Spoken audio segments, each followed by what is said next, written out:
Hi friends, നമ്മൾ ഇന്ന് discuss ചെയ്യാൻ പോകുന്നത് S2 മാത്തമാറ്റിക്സിൻ്റെ കുറച്ച് ഇമ്പോർട്ടൻ്റ് ആയിട്ടുള്ള ടോപ്പിക്സ് ആണ്. അപ്പോൾ നാളെയാണ് എക്സാം. അപ്പോൾ നിങ്ങൾക്ക് കുറച്ച് പേര് എൻ്റെ അടുത്ത് ചോദിച്ചതിൻ്റെ ബേസിലാണ് നമ്മളിങ്ങനെ ഒരു പെട്ടെന്നൊരു ഇമ്പോർട്ടൻ്റ് ആയിട്ടുള്ള ടോപ്പിക്സിൻ്റെ ഒരു വീഡിയോ ചെയ്യുന്നത്. അപ്പോൾ ഞാൻ ഇതിനകത്ത് ഓരോ മൊഡ്യൂളിൻ്റെയും കാര്യങ്ങൾ പറയുന്നുണ്ട്.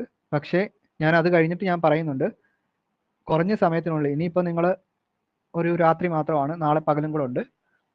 അപ്പോൾ അത്രയും സമയത്തിനുള്ളിൽ എങ്ങനെ പാസ് മാർക്ക് കിട്ടാവുന്ന അതിനുള്ള ടോപ്പിക്സ് ആണ് ഞാൻ ഇതിനകത്ത് പറയുന്നത്. ഫുൾ ടോപ്പിക്സ് ഞാൻ ഡിസ്കസ് ചെയ്യുന്നുണ്ടെങ്കിൽ പോലും അങ്ങനെ വേണം ഞാൻ പറയുന്നത് കേട്ടിട്ട് വേണം നിങ്ങൾ പഠിക്കാൻ. അപ്പോൾ നമുക്കറിയാം ഫസ്റ്റ് മൊഡ്യൂൾ നമ്മൾ വെക്ടർ വാല്യൂഡ് ഫംഗ്ഷൻസിനെ പറ്റിയിട്ടാണ് പഠിക്കുന്നത്. അപ്പോൾ വെക്ടർ വാല്യൂഡ് ഫംഗ്ഷൻസിനകത്തുള്ള ടോപ്പിക്സ് പാർട്ട് എയിൽ ചോദിക്കാവുന്നതാണ്. ഈ ഡയറക്ഷൻ ഡെറിവേറ്റീവിൻ്റെ ചെറിയ എന്തെങ്കിലും ഒരു ടൈപ്പ് പ്രോബ്ലം ചോദിക്കാം.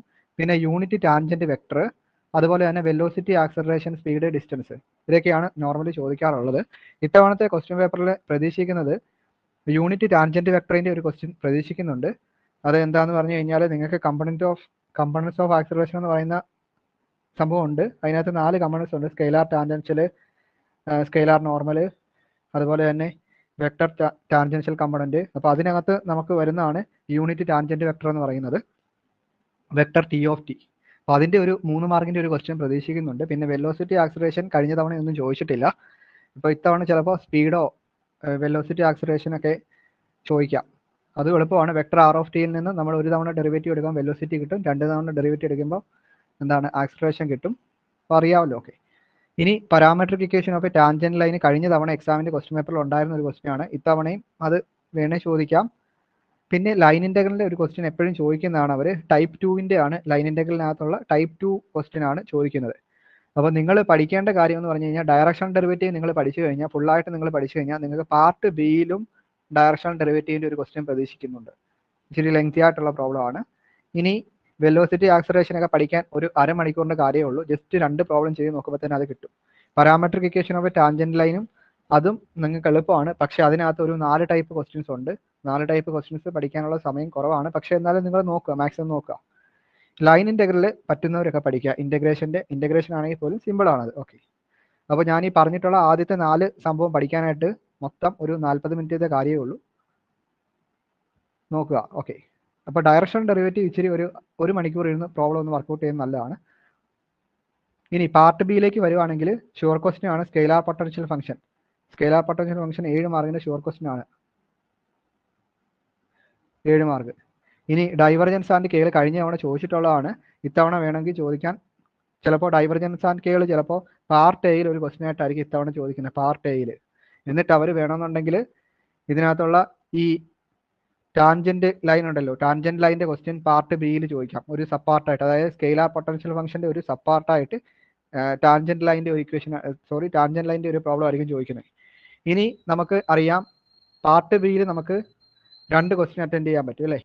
2 ക്വസ്റ്റ്യൻ ഞാൻ ഉദ്ദേശിച്ചത് ഓരോ ക്വസ്റ്റ്യനും 2 അതായത് ഇപ്പോൾ പാർട്ട് ബിയിൽ ഒരു ക്വസ്റ്റ്യൻ ഉണ്ടെങ്കിൽ അതിന് ഒരു എ സെക്ഷനും കാണും, ബി സെക്ഷനും. ഇത് രണ്ടും നമ്മൾ അറ്റൻഡ് ചെയ്യണം. ഇനി ഇതിൻ്റെ ഓറായിട്ട് മറ്റൊരു ക്വസ്റ്റ്യനും കൂടെ കാണും, അതിനും ഒരു എയും ബിയും സെക്ഷൻ കാണും. അപ്പോൾ ഇതിനകത്ത് ഞാൻ ഇതിനെ പറയുന്നത് ഫസ്റ്റ് സെക്ഷൻ എന്ന് പറയുന്നത്, നിങ്ങൾ ഫസ്റ്റ് മൊഡ്യൂളിനകത്ത് ആദ്യത്തെ സെക്ഷനിൽ വരുന്നതാണ് നമ്മുടെ ടാൻജന്റ് ലൈന്, വെലോസിറ്റി, ആക്സലറേഷൻ, അതുപോലെ തന്നെ എന്താണ് സ്കെയിലാർ പൊട്ടൻഷ്യൽ ഫംഗ്ഷൻ, അങ്ങനെയൊക്കെയുള്ള കുറച്ച് സ്കെയിലാർ പൊട്ടൻഷ്യൽ ഫംഗ്ഷൻ രണ്ടാമത്തെ സെക്ഷനിലാണ് വരുന്നത്. ഡയറക്ഷണൽ ഡെറിവേറ്റീവ്, അങ്ങനെയൊക്കെയുള്ള കുറേ കാര്യങ്ങൾ. രണ്ടാമത്തെ സെക്ഷൻ മുതലാണ് മെയിൻ ആയിട്ടുള്ള സ്കെയിലാർ പൊട്ടൻഷ്യൽ ഫംഗ്ഷൻ, ഡൈവർജൻസ്, കേള്, സെക്കൻഡ് ഫണ്ടമെന്റൽ തിയറം ഉപയോഗിച്ചിട്ടുള്ള ക്വസ്റ്റ്യൻ. ഈ സെക്കൻഡ് ഫണ്ടമെന്റൽ തിയറം ഉപയോഗിച്ചിട്ടുള്ളത് ഷുവർ ക്വസ്റ്റ്യൻ ആണ്, 7 മാർക്ക്. ഇനി ഈ സെക്കൻഡ് ഫണ്ടമെന്റൽ തിയറത്തിന്റെ സബ് പാർട്ടായിട്ട് ചോദിക്കുന്ന, ബി പാർട്ടായിട്ട് ചോദിക്കുന്ന ക്വസ്റ്റ്യൻ ആണ് ലൈൻ ഇൻ്റഗ്രൽ. അപ്പോൾ ലൈൻ ഇൻ്റഗ്രൽ പഠിക്കാൻ പാടായിട്ടുള്ളവർ മൊത്തം നിങ്ങൾ പാർട്ട് ബിയിൽ സ്കോർ ചെയ്യേണ്ട ഏതൊക്കെയാണ് ഡൈവർജൻസും കേളും സ്കെയിലാർ പൊട്ടൻഷ്യൽ ഫംഗ്ഷനും പഠിക്കുക. അതിനുശേഷം ഡയറക്ഷൻ ഡെറിവേറ്റീവ് നമ്മൾ എന്തായാലും പാർട്ട് എക്ക് വേണ്ടി പഠിക്കുമല്ലോ. അപ്പോൾ കുറച്ച് 2-3 പ്രോബ്ലം കൂടെ, 2-3 ടൈപ്പ് പ്രോബ്ലം കൂടെ എക്സ്ട്രാ ആയിട്ട് ചെയ്ത് കഴിഞ്ഞാൽ നിങ്ങൾക്ക് അത് കിട്ടുന്നതായിരിക്കും. ഇനി സെക്കൻഡ് ഫണ്ടമെന്റൽ തിയറി എളുപ്പമാണ്, നിങ്ങൾ ജസ്റ്റ് നോക്കിയാൽ മതി. ജസ്റ്റ് നമ്മൾ സ്കെയിലാർ പൊട്ടൻഷ്യൽ ഫംഗ്ഷൻ ആണ് അവിടെ കണ്ടുപിടിക്കുക. എന്നിട്ട് നമ്മൾ ഇൻഡിപെൻഡന്റ് ഓഫ് പാത്ത് ആണോ എന്ന് ചെക്ക് ചെയ്യണം. ഇൻഡിപെൻഡന്റ് ഓഫ് പാത്ത് ആണോ എന്ന് ചെക്ക് ചെയ്യാനായിട്ട് നമ്മൾ അതിൻ്റെ ഫോർമുല ഉണ്ടല്ലോ. ഓക്കെ, അപ്പോൾ അത് വെച്ചിട്ട് നമ്മൾ ഇൻഡിപെൻഡന്റ് ഓഫ് പാത്ത് ആണോ എന്ന് ഐഡന്റിഫൈ ചെയ്യുന്നു. ഐഡന്റിഫൈ ചെയ്തിട്ട് വേണം നമ്മൾ സെക്കൻഡ് ഫണ്ടമെന്റൽ തിയറി അപ്ലൈ ചെയ്യാൻ. അപ്പോൾ സെക്കൻഡ് ഫണ്ടമെന്റൽ തിയറി അപ്ലൈ ചെയ്യണമെന്നുണ്ടെങ്കിൽ എന്ത് സാറ്റിസ്ഫൈ ചെയ്യണം? സെക്കൻഡ് ഫണ്ടമെന്റൽ തിയറി അപ്ലൈ ചെയ്യണമെന്നുണ്ടെങ്കിൽ ഇൻഡിപെൻഡന്റ് ഓഫ് പാത്ത് ആണെന്ന് പ്രൂവ് ചെയ്യണം. എങ്കിൽ മാത്രമേ നമുക്ക് ഈ ഒരു ഫണ്ടമെന്റൽ തിയറി അപ്ലൈ ചെയ്തിട്ട് പ്രോബ്ലം ചെയ്തെടുക്കാൻ പറ്റത്തുള്ളൂ. അപ്പോൾ അതൊന്ന് ശ്രദ്ധിക്കുക. അപ്പോൾ അതിൻ്റെ ആ ടൈപ്പ് പ്രോബ്ലം എക്സാമിന് എപ്പോഴും ചോദിക്കുന്നതാണ്. നിങ്ങളത് അതിൻ്റെ കൂടുതൽ പ്രോബ്ലംസ് നിങ്ങൾ വർക്കൗട്ട് ചെയ്യാൻ ഇനി സമയമില്ല. ഒരു 2-3 പ്രോബ്ലം ചെയ്യുമ്പോൾ തന്നെ നിങ്ങൾക്ക് അതിൻ്റെ കാര്യങ്ങളൊക്കെ മനസ്സിലാകുന്നതായിരിക്കും. ഈ സംഭവം എന്ന് പറയുന്നത് നമ്മൾ ഈ ഡൈവർജൻസും കേളും പഠിക്കുമ്പോൾ തന്നെ അതിൻ്റെ പ്രോപ്പർട്ടീസ് പഠിക്കുന്നതാണ് നല്ലത്. അതായത് solenoidal del dot F is equal to 0, del cross F is equal to 0, del cross F is equal to 0 വരുമ്പോൾ 3 സാധനങ്ങളാണ് പഠിക്കുന്നത്. എഫ് എന്ന് പറയുന്നത് ഇറോട്ടേഷൻ ആണ്, എഫ് എന്ന് പറയുന്നത് കൺസർവേറ്റീവ് ആണ്, എഫ് എന്ന് പറയുന്നത് ഇൻഡിപെൻഡന്റ് ഓഫ് പാത്ത് ആണ്. ഓക്കെ, അപ്പോൾ എഫ് എന്ന് പറയുന്നത് ഇൻഡിപെൻഡന്റ് ഓഫ് പാത്ത് ആണെങ്കിൽ ആണ് നമുക്ക് എന്ത് എഴുതാൻ പറ്റും? എഫ് കൺസർവേറ്റീവ് എന്ന് പറയാൻ പറ്റും. എഫ് കൺസർവേറ്റീവ് ആണെങ്കിലാണ് നമ്മൾ vector F is equal to del phi എന്ന് എഴുതാൻ പറ്റുന്നത്. അങ്ങനെയാണ് നമ്മൾ സ്കെയിലാർ പൊട്ടൻഷ്യൽ ഫംഗ്ഷൻ കണ്ടുപിടിക്കുന്നത് കേട്ടോ. അപ്പോൾ അത്രയാണ് മൊഡ്യൂൾ 1. ഇനി മൊഡ്യൂൾ 2-നകത്ത് നിങ്ങൾ 2 ടോപ്പിക്സ് മാത്രം പഠിക്കുക. 2 ടോപ്പിക്സും പഠിച്ച് ബാക്കി എന്താണ് സ്റ്റോക്സ് തിയറത്തിൻ്റെയും ഡൈവർജൻസ് തിയറത്തിൻ്റെയും ഇക്വേഷൻ പഠിക്കുക. അതിനുള്ള സമയമേ ഉള്ളൂ. ഇതിനകത്ത് ഗ്രീൻസ് തിയറം ആണ് പാർട്ട് എയിലെ ക്വസ്റ്റ്യൻ എന്ന് പറഞ്ഞു കഴിഞ്ഞാൽ സോഴ്സും സിങ്കും കാണുന്ന ഒരു ചെറിയ 3 മാർക്കിൻ്റെ ഒരു ചെറിയൊരു സെഷൻ ഉണ്ട്. പിന്നെ ഏരിയയുടെ പ്രോബ്ലം പാർട്ട് എയിൽ ഗ്രീൻസ് തിയറം വെച്ചിട്ട് ഏരിയ കാണുന്നത് പാർട്ട് എയിൽ ഒരു ക്വസ്റ്റ്യൻ ആണ്. സർഫസ് ഇൻ്റഗ്രൽ ആണ് പാർട്ട് എയിലെ ക്വസ്റ്റ്യൻ. ഈ 3 ക്വസ്റ്റ്യൻ മാത്രമാണ് നിങ്ങൾക്ക് പാർട്ട് എയിൽ എപ്പോഴും ചോദിക്കുന്നത്. എല്ലാ ക്വസ്റ്റ്യൻ പേപ്പറും ഉള്ളത് സർഫസ് ഇൻ്റഗ്രൽ ചെറിയ എന്തെങ്കിലും ഒരു പ്രോബ്ലം ആയിരിക്കും ചോദിക്കുന്നത്. ഇനി പാർട്ട് ബിയിൽ വരുമ്പോൾ ഗ്രീൻസ് തിയറത്തിൻ്റെ ക്വസ്റ്റ്യൻ വെരിഫൈ ഗ്രീൻസ് തിയറം അതല്ലെങ്കിൽ ഇവാലുവേറ്റ് ഗ്രീൻസ് തിയറം എന്ന് പറഞ്ഞിട്ടായിരിക്കും ക്വസ്റ്റ്യൻ വരുന്നത്. അപ്പോൾ വെരിഫൈ ചെയ്യാൻ ചോദിക്കുമ്പോഴത്തേക്ക് അത് ഇച്ചിരി ലെങ്തി ആണ്. നമ്മൾ LHSും RHSും പ്രൂവ് ചെയ്യണം. അതല്ല എന്താണ് ഇവാലുവേറ്റ് എന്ന് ചോദിച്ചു കഴിഞ്ഞാൽ RHS മാത്രം നമ്മൾ പ്രൂവ് ചെയ്താൽ മതി. അപ്പോൾ ഇതിനകത്ത് തന്നെ നമ്മൾ ഓരോ പാത്ത് അവർ തരും ക്വസ്റ്റിനകത്ത് തരുന്ന പാത്ത് വെച്ചിട്ട് നമ്മൾ ഫിഗർ വരച്ചിട്ട് വേണം. അതായത് y is equal to x, y is equal to x square, അതല്ലെങ്കിൽ y is equal to x square, അതുപോലെ y square is equal to x, അങ്ങനെയൊക്കെ പാത്ത് തരും. എന്നിട്ടാണ് നമ്മൾ അത് വെച്ചിട്ട് ഫിഗർ വരച്ചിട്ടാണ് ഗ്രീൻസ് തിയറത്തിൻ്റെ പ്രോബ്ലം ചെയ്യേണ്ടത്. ഇനി സർഫസ് ഇൻ്റഗ്രലും ഡയറക്റ്റ് ഇക്വേഷൻ ആണ്. നിങ്ങൾ 2 പ്രോബ്ലം ചെയ്യുമ്പോൾ തന്നെ നിങ്ങൾക്ക് അതിൻ്റെ ഒരു ഐഡിയ കിട്ടുന്നതായിരിക്കും. എളുപ്പമാണ് സർഫസ് ഇൻ്റഗ്രൽ. ഇതിനകത്ത് എളുപ്പമെന്ന് പറയാൻ ഗ്രീൻസ് തിയറവും സർഫസ് ഇൻ്റഗ്രലും ആണ് എളുപ്പം. സ്റ്റോക്സ് തിയറവും എളുപ്പമാണ്, ഡൈവർജൻസ് തിയറവും എളുപ്പമാണ്. പക്ഷേ നമ്മൾ ഈ സ്റ്റോക്സ് തിയറത്തിനകത്ത് നമ്മൾ ഡെൽ ക്രോസ് എഫ് നിങ്ങൾ കണ്ടുപിടിക്കുന്നുണ്ട്. ഡെൽ ക്രോസ് എഫ് എന്ന് പറയുന്നത് എന്താണ്? KLF ആണ്. മുകളിൽ ഞാൻ ഫസ്റ്റ് മൊഡ്യൂളിനകത്ത് ഡൈവർജൻസും കേളും പഠിക്കുന്നുണ്ടല്ലോ. അപ്പോൾ അതിനകത്ത് നമ്മൾ എന്താണ് KLF കാണുന്നത് പഠിക്കുക. അപ്പോൾ സ്റ്റോക്സ് തിയറം ചോദിക്കുമ്പോൾ നിങ്ങൾക്ക് KLF കണ്ടുപിടിച്ച് അവിടെ നിന്ന് ഒരു 2 മാർക്ക് കിട്ടും. സ്റ്റോക്സ് തിയറത്തിൻ്റെ ഇക്വേഷൻ എഴുതുമ്പോൾ 1 മാർക്ക് കിട്ടും. അപ്പോൾ അങ്ങനെ തന്നെ നിങ്ങൾക്ക് 3 മാർക്ക് കിട്ടുന്നതായിരിക്കും. ഡൈവർജൻസ് തിയറത്തിനകത്ത് ഡൈവർജൻസ് നമ്മൾ കാണുന്നുണ്ട്. ഗോസ് ഡൈവർജൻസ് തിയറത്തിനകത്ത് ഡൈവർജൻസ് കാണും. അപ്പോൾ ഡൈവർജൻസ് കാണും നമ്മൾ ഫസ്റ്റ് മൊഡ്യൂളിനകത്ത് പഠിക്കുന്നുണ്ട്. അപ്പോൾ അത് കണ്ടുപിടിക്കുമ്പോൾ നിങ്ങൾക്ക് ഒരു 2 മാർക്ക് കിട്ടും. പിന്നെ നിങ്ങൾ ആ ഇക്വേഷനും കൂടെ എഴുതി അങ്ങോട്ടും ഇങ്ങോട്ടൊക്കെ സബ്സ്റ്റിറ്റ്യൂട്ട് ചെയ്ത് കൊടുക്കുമ്പോൾ ഒരു 3 മാർക്കൊക്കെ കിട്ടും കേട്ടോ. അപ്പോൾ അങ്ങനെയൊക്കെ ചെയ്യുക. ഇനി മൊഡ്യൂൾ 3ലേക്ക് വന്നു കഴിഞ്ഞാൽ മൊഡ്യൂൾ 3ക്ക് നമ്മൾ എന്താണ് ഡിഫറൻഷ്യൽ ഇക്വേഷൻ ആണ് പഠിക്കുന്നത്. ഡിഫറൻഷ്യൽ ഇക്വേഷൻ്റെ പാർട്ട് എയിലെ ക്വസ്റ്റ്യൻസ് ആണ്. ഹോമോജീനിയസ് ലീനിയർ ODEയുടെ സൊല്യൂഷൻ കാണുന്നത്. Roots distinct and real, roots are same, complex conjugate, അങ്ങനെയൊക്കെ വരുമ്പോൾ ഉള്ള സൊല്യൂഷൻ്റെ ഫോർമുല നിങ്ങൾക്ക് അറിയാം. അത് നിങ്ങൾ പഠിക്കുക. പിന്നെ ഓയിലേഴ്സ് കോച്ചിയുടെ സൊല്യൂഷൻ കാണുന്നത് സെക്കൻഡ് ഓർഡറിലുള്ളത് പാർട്ട് എയിലെ ഒരു ഷുവർ ക്വസ്റ്റ്യൻ ആണ്. ഇത്തവണ പ്രതീക്ഷിക്കുന്നു. ബ്രോൺസ്കിയൻ കാണുന്നതിനുള്ള ക്വസ്റ്റ്യൻ. ബ്രോൺസ്കിയൻ കാണുന്നത് ബ്രോൺസ്കിയൻ എന്ന് പറഞ്ഞ് ചോദിക്കുക. അതല്ലെങ്കിൽ ലീനിയറിൽ ഇൻഡിപെൻഡന്റ് ആണോ ഡിപെൻഡന്റ് ആണോ ചെക്ക് ചെയ്യാനായിട്ട് ചോദിക്കാം. 2 ഫംഗ്ഷൻസ് തന്നിട്ട്. അപ്പോഴും നിങ്ങൾ ഇത് തന്നെയാണ് ചെയ്യേണ്ടത്. ഇനി പാർട്ട് ബിയിലെ ഷുവർ ക്വസ്റ്റ്യൻ ആണ് മെത്തേഡ് ഓഫ് അൺഡിറ്റർമൈൻഡ് കോയിഷ്യന്റ്. ഈ method of undetermined coefficient sub പാർട്ടായിട്ട് ചോദിക്കുന്നതാണ് method of variation of parameter. ഈ method of variation of parameter എളുപ്പമാണ്. മെത്തേഡ് ഓഫ് വേരിയേഷൻ ഓഫ് പാരാമീറ്ററിനകത്തുള്ള ഇത്തവണ ചോദിക്കാൻ സാധ്യതയുള്ള ROFXന്റെ ഫംഗ്ഷൻസ് ആണ്. RHSന്റെ സൈഡിലുള്ള ഫംഗ്ഷൻസ് ആണ് ഞാനിവിടെ എഴുതി വെച്ചിട്ടുള്ളത്. കൊസീക് എക്സ് ചോദിക്കാൻ സാധ്യതയുണ്ട്, tan 2x ചോദിക്കാൻ സാധ്യതയുണ്ട്, e⁻x divide by x square ചോദിക്കാൻ സാധ്യതയുണ്ട്, e⁻3x divide by x square ചോദിക്കാൻ സാധ്യതയുണ്ട്, e⁻x ഡിവൈഡ് ബൈ x ചോദിക്കാൻ സാധ്യതയുണ്ട്. ഇതിനകത്ത് method of variation of parameter ആണ് സിമ്പിൾ ആയിട്ടുള്ള ടോപ്പിക്സ് എന്ന് പറയുന്നത്. ജസ്റ്റ് ചുമ്മാ 2 പ്രോബ്ലം ചെയ്യുമ്പോൾ തന്നെ നിങ്ങൾക്ക് മനസ്സിലാവും. ഇനി അപ്പോൾ മെത്തേഡ് ഓഫ് അൺഡിറ്റർമൈൻഡ് കോയിഷ്യന്റ് ഒരു പാർട്ടിൽ method of variation of parameter ആയിരിക്കും ചോദിക്കുന്നത്. അതല്ല എന്നുണ്ടെങ്കിൽ മെത്തേഡ് ഓഫ് അൺഡിറ്റർമൈൻഡ് കോയിഷ്യന്റ് ഒരു പാർട്ടിൽ IBP പ്രോബ്ലം ചോദിക്കും. IBP പ്രോബ്ലം എന്ന് പറയുന്നത് ഇനിഷ്യൽ വാല്യൂ പ്രോബ്ലം ആണ്. ഇപ്പോൾ ഇനിഷ്യൽ കണ്ടീഷൻസ് അവർ ക്വസ്റ്റ്യൻ തരും. ഇനിഷ്യൽ വാല്യൂ പ്രോബ്ലം നമുക്ക് ഹോമോജീനിയസ് ലീനിയർ ODEയുടെയും ചോദിക്കാം, ഓയിലേഴ്സ് കോച്ചി ഇക്വേഷൻ്റെയും ചോദിക്കാം. ഏത് വേണേലും ചോദിക്കാം. ഓക്കെ, അപ്പോൾ ഈ ഓയിലേഴ്സ് കോച്ചി ഇക്വേഷൻ നിങ്ങൾ പഠിക്കുമല്ലോ, പാർട്ട് എക്ക് വേണ്ടി പഠിക്കുമല്ലോ. അപ്പോൾ നിങ്ങൾ അതിൻ്റെ കൂടെ തന്നെ IBPയുടെ ഒരു ക്വസ്റ്റ്യൻ കൂടെ ചെയ്ത് നോക്കിയാൽ മതി. IBP ഒക്കെ എളുപ്പമാണ്. ജസ്റ്റ് നിങ്ങൾ നമ്മുടെ സൊല്യൂഷനകത്തുള്ള C1ന്റെ C2ന്റെ അതായത് കോൺസ്റ്റന്റ് ആർബിട്രറി കോൺസ്റ്റന്റ് വാല്യൂ നമ്മൾ കണ്ടുപിടിക്കുന്നു. അത്രേ ഉള്ളൂ. ഇനിഷ്യൽ കണ്ടീഷൻസ് ക്വസ്റ്റിനകത്ത് അവർ തരുന്നതായിരിക്കും. ഓക്കെ, അപ്പോൾ ഇതിനകത്ത് മൊഡ്യൂൾ 3ക്കകത്ത് പഠിക്കേണ്ട എന്തൊക്കെയാണ്? ഓയിലേഴ്സ് കോച്ചി പഠിക്കണം, ബ്രോൺസ്കിയനും പഠിക്കണം. അപ്പോൾ നിങ്ങൾക്ക് എങ്ങനെ പോയാലും പാർട്ട് എയിൽ നിന്ന് ഒരു 3 മാർക്ക് ഒപ്പിക്കാൻ പറ്റും. പിന്നെ ഹോമോജീനിയസ് ലീനിയർ ODEയുടെ ചുമ്മാ ജസ്റ്റ് സിമ്പിൾ ആയിട്ടുള്ള ക്വസ്റ്റ്യൻസ് തുടക്കത്തിലുള്ള ചെയ്ത് നോക്കുക. പിന്നെ മെയിനായിട്ട് നമ്മൾ പാർട്ട് ബി ഫോക്കസ് ചെയ്യുമ്പോൾ പഠിക്കേണ്ട എന്താണ് method of variation of parameter. ഞാൻ ഇത്രയും തന്നിട്ടുള്ള ഫംഗ്ഷൻ സീക്സിൻ്റെതാണ് കഴിഞ്ഞ തവണ ചോദിച്ചത്. പിന്നെ IBP പ്രോബ്ലം പഠിച്ചു കഴിഞ്ഞാൽ അതിനകത്തുനിന്ന് ഒരു 7 മാർക്ക്, അല്ലെങ്കിൽ ചിലപ്പോൾ നിങ്ങളുടെ ഭാഗ്യം പോലെ നിങ്ങളിപ്പോൾ ചെയ്യുന്ന മെത്തേഡ് ഓഫ് വേരിയേഷൻ ഓഫ് പാരാമീറ്ററിന്റെ സപ്പാർട്ടായിട്ട് IBP പ്രോബ്ലം ചോദിക്കുകയാണെങ്കിൽ നിങ്ങൾക്ക് 14 മാർക്ക് കിട്ടും. എളുപ്പമാണിത്. ഇനി അതല്ല നിങ്ങൾ മെത്തേഡ് ഓഫ് അൺഡിറ്റർമൈൻഡ് കോഎഫിഷ്യന്റ് ആണ് സ്കിപ്പ് അടിക്കുന്നതെങ്കിൽ നിങ്ങൾക്ക് ഒരു 7 മാർക്ക് എന്തായാലും ഈ ഒരു 3 ടോപ്പിക്സിനകത്തുനിന്ന് കിട്ടുന്നതായിരിക്കും. ഓക്കെ, ഇനി നിങ്ങളുടെ ഭാഗ്യക്കേട് കാരണം മെത്തേഡ് ഓഫ് വേരിയേഷൻ ഓഫ് പാരാമീറ്ററിന്റെ സപ്പാർട്ടായിട്ട് മെത്തേഡ് ഓഫ് അൺഡിറ്റർമൈൻഡ് കോഎഫിഷ്യന്റ് ചോദിച്ചാലേ ഉള്ളൂ.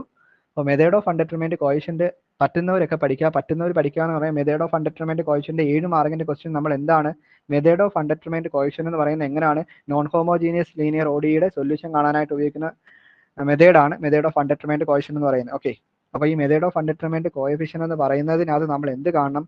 അതായത് ഞാൻ പറഞ്ഞു എന്താണ് നോൺ ഹോമോജീനിയസിന്റെ സൊല്യൂഷനകത്ത് y = CF + PI അല്ലേ. ഈ CF കാണുന്നത് എങ്ങനെയാണ്? CF നമ്മൾ കാണുന്നത് ഹോമോജീനിയസിന്റെ അത് വെച്ചിട്ടാണ് CF കാണുന്നത്. അപ്പോൾ നിങ്ങൾ 7 മാർക്കിന്റെ ക്വസ്റ്റ്യൻ CF കാണുമ്പോഴത്തേക്ക് നിങ്ങൾക്ക് എങ്ങനെ പോയാലും ഒരു 3 മാർക്ക് കിട്ടും.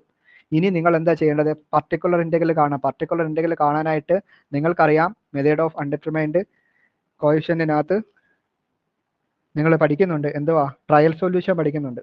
ഓരോ RHSന്റെ സൈഡിലും വരുന്ന ട്രയൽ സൊല്യൂഷൻ നിങ്ങൾ പഠിക്കുന്നുണ്ട്. അപ്പോൾ ആ ട്രയൽ സൊല്യൂഷൻ നിങ്ങൾ എഴുതി വെച്ച് നമ്മുടെ ക്വസ്റ്റ്യനുമായിട്ട് താരതമ്യപ്പെടുത്തി അതിന്റെ കറക്റ്റ് ആയിട്ടുള്ള ട്രയൽ സൊല്യൂഷൻ ഐഡന്റിഫൈ ചെയ്ത് വെക്കുമ്പോഴത്തേക്ക് നിങ്ങൾക്ക് അവിടെ നിന്ന് നിങ്ങൾക്കൊരു മാർക്ക്, അല്ലെങ്കിൽ ചിലപ്പോൾ നിങ്ങൾ അത് ജസ്റ്റ് ഒന്ന് താഴോട്ടൊക്കെ സബ്സ്റ്റിറ്റ്യൂട്ട് ചെയ്ത് കൊടുക്കുകയാണെങ്കിൽ എന്ത് കിട്ടും? ഒരു 2 മാർക്ക് കിട്ടും. അപ്പോൾ തന്നെ നിങ്ങൾക്ക് ഒരു 5 മാർക്ക് കിട്ടി. ഫൈനലായിട്ടുള്ള സൊല്യൂഷൻ കിട്ടിയില്ലെങ്കിൽ പോലും നിങ്ങൾക്ക് ഒരു 4 മുതൽ 5 മാർക്ക് വരെ അവിടെ നിന്ന് സ്കോർ ചെയ്യാം. ഇനി method of variation of parameter നിങ്ങൾ ഫുള്ളും പഠിച്ചു. അപ്പോൾ എത്ര മാർക്ക് കിട്ടി?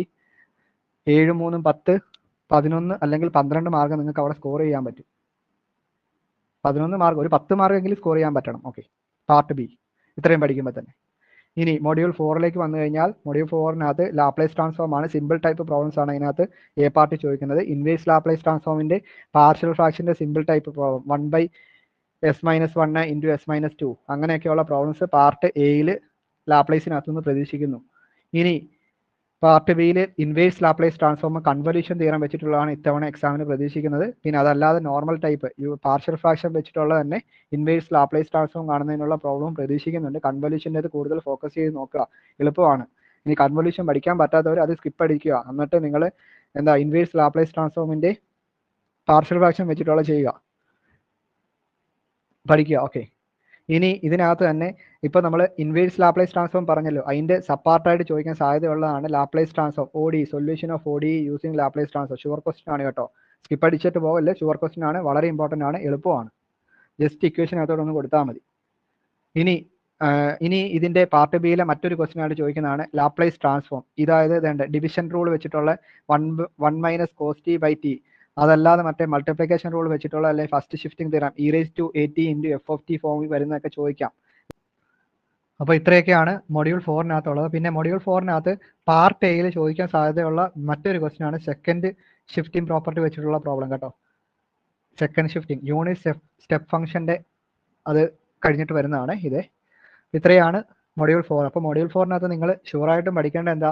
ഇൻവേഴ്സ് ലാപ്ലേസ് ട്രാൻസ്ഫോം കാണുന്നത് വ്യക്തമായിട്ട് പഠിച്ചു കഴിഞ്ഞാൽ നിങ്ങൾക്ക് അതിന്റെ കൺവല്യൂഷൻ തിയറത്തിന്റെയും കൂടെ പഠിച്ചു കഴിഞ്ഞാൽ നിങ്ങൾക്ക് അവിടെ നിന്നും നിങ്ങൾക്ക് ഒരു 7 മാർക്ക് സ്കോർ ചെയ്യാൻ പറ്റും. അതെന്തായാലും ഒരു ക്വസ്റ്റ്യൻ ഇൻവേഴ്സ് കാണുന്ന ഒന്നെങ്കിൽ കൺവല്യൂഷൻ അല്ലെങ്കിൽ പാർഷ്യൽ ഫ്രാക്ഷൻ വെച്ചിട്ടുള്ള ഒരു ക്വസ്റ്റ്യൻ പ്രതീക്ഷിക്കുന്നുണ്ട് ഇത്തവണത്തെ എക്സാമിന്റെ ക്വസ്റ്റ്യൻ പേപ്പറിൽ. പിന്നെ നമുക്ക് ODEയുടെ ഒരു ക്വസ്റ്റ്യൻ പ്രതീക്ഷിക്കുന്നുണ്ട്. അപ്പോൾ ഓർ ക്വസ്റ്റ്യൻ ആയിട്ടാണ്, അത് ഓറല്ല, ഇൻവേഴ്സ് ലാപ്ലേസ് ട്രാൻസ്ഫോമിന്റെ സപ്പാർട്ടായിട്ട് ODEയുടെ ഒരു ക്വസ്റ്റ്യനും, അതല്ലാന്നുണ്ടെങ്കിൽ ലാപ്ലേസ് ട്രാൻസ്ഫോമിന്റെ ഇങ്ങനെ ഒരു ക്വസ്റ്റ്യൻ വന്നിട്ട് അതിന്റെ സപ്പാർട്ടായിട്ട് ODEയുടെ ഒരു ക്വസ്റ്റ്യനുമാണ് പ്രതീക്ഷിക്കുന്നത്. ഇനി ലാപ്ലേസ് ട്രാൻസ്ഫോമിന്റെ ഒരു സപ്പാർട്ടായിട്ട് വേണമെന്നുണ്ടെങ്കിൽ അവർക്ക് ഇൻവേഴ്സ് ലാപ്ലേസ് ട്രാൻസ്ഫോം പാർഷ്യൽ ഫ്രാക്ഷന്റെ ഒരു ക്വസ്റ്റ്യൻ ചോദിക്കാം, അങ്ങനെ വേണമെങ്കിലും ചോദിക്കാം. അപ്പോൾ ഇത്രയാണ് മൊഡ്യൂൾ 4. മൊഡ്യൂൾ 5 എന്ന് പറയുമ്പോഴത്തേക്ക് അറിയാം Fourier cosine transformer, sine transformer, Fourier sine integral, Fourier cosine integral, Fourier transformer, Fourier inverse transformer. ഇത്രയാണ് ഇതിനകത്ത് വരുന്നത്. ഇതിനകത്ത് പാർട്ട് എയിൽ എപ്പോഴും ചോദിക്കുന്നതാണ് ഫൊറിയർ കൊസൈൻ അല്ലെ സൈൻ ട്രാൻസ്ഫോമിന്റെ ഒരു പ്രോബ്ലം.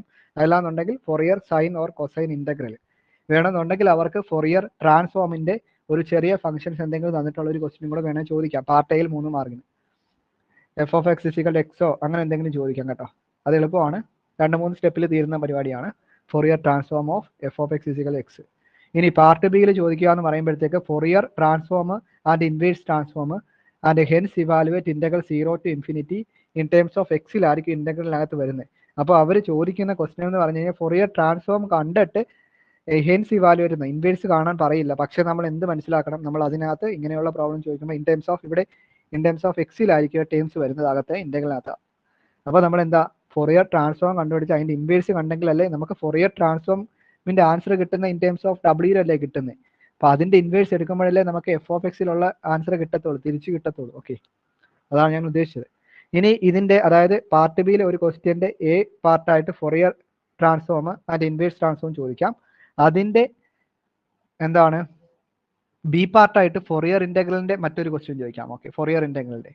ഇനി അതല്ല മറ്റൊരു ക്വസ്റ്റ്യൻ, ഇതിന്റെ രണ്ടാമത്തെ ക്വസ്റ്റ്യൻ എ ആയിട്ട് ഫൊറിയർ സൈൻ ട്രാൻസ്ഫോമോ അല്ലെങ്കിൽ ഫൊറിയർ കൊസൈൻ ട്രാൻസ്ഫോമോ ചോദിക്കാം. അതിന്റെ ബി പാർട്ടായിട്ട് വേണമെന്നുണ്ടെങ്കിൽ ഫൊറിയർ കൊസൈൻ ഇന്റഗ്രലോ സൈൻ ഇന്റഗ്രലോ. ഇതൊക്കെ ഇച്ചിരി ലെങ്തി ആയിട്ടുള്ള പ്രോബ്ലം ആണ് ചോദിക്കുന്നത്.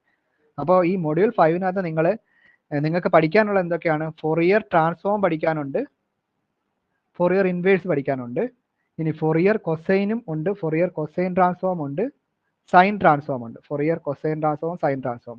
ഇനി ഫൊറിയർ ഇന്റഗ്രൽ ഉണ്ട്, ഫൊറിയർ കൊസൈൻ ഇന്റഗ്രൽ ഉണ്ട്, ഫൊറിയർ സൈൻ ഇന്റഗ്രൽ ഉണ്ട്. ഓക്കെ, അപ്പോൾ അത്രയാണ്. അപ്പോൾ നിങ്ങൾ പഠിക്കുമ്പോൾ ഫൊറിയർ ട്രാൻസ്ഫോമും ഫൊറിയർ കൊസൈൻ ട്രാൻസ്ഫോമും പഠിച്ചു കഴിഞ്ഞാൽ തന്നെ Fourier transform, Fourier cosine transform, Fourier sign transform, Fourier inverse transform. അപ്പോൾ ഇത്രയും പഠിക്കുമ്പോൾ തന്നെ നിങ്ങൾക്ക് എങ്ങനെ പോയാൽ ഒരു 10 മാർക്ക് പ്രതീക്ഷിക്കാം, ഉറപ്പിക്കാൻ പറ്റും. പിന്നെ ക്വസ്റ്റ്യൻ എങ്ങനെ വരുന്നു നമുക്ക് പറയാൻ പറ്റില്ല. അപ്പോൾ ഇത്രയാണ് മൊഡ്യൂൾ 5ലെ മെയിനായിട്ടുള്ള ടോപ്പിക്സ് എന്ന് പറയുന്നത്. ഇതാണ് നമ്മുടെ പാർട്ട് ബിയിലെ മെയിൻ ടോപ്പിക്സ്. അപ്പോൾ ഇത്രയൊക്കെ നോക്കുക. അപ്പോൾ മൊഡ്യൂൾ 5 കഴിഞ്ഞു. മൊഡ്യൂൾ 4 നമ്മൾ ലാപ്ലേസ് ആണ് പറഞ്ഞത്. മൊഡ്യൂൾ 3 എന്തായിരുന്നു, differential equation. Module 2 Green's theorem, Stokes theorem. Module 1 എന്തായിരുന്നു, വെക്ടർ വാല്യൂഡ് ഫംഗ്ഷൻസ്. അപ്പോൾ ഇത്രയാണ് S2 മാത്തമാറ്റിക്സിലെ ഇമ്പോർട്ടൻ്റ് ആയിട്ടുള്ള ടോപ്പിക്സ് എന്ന് പറയുന്നത്.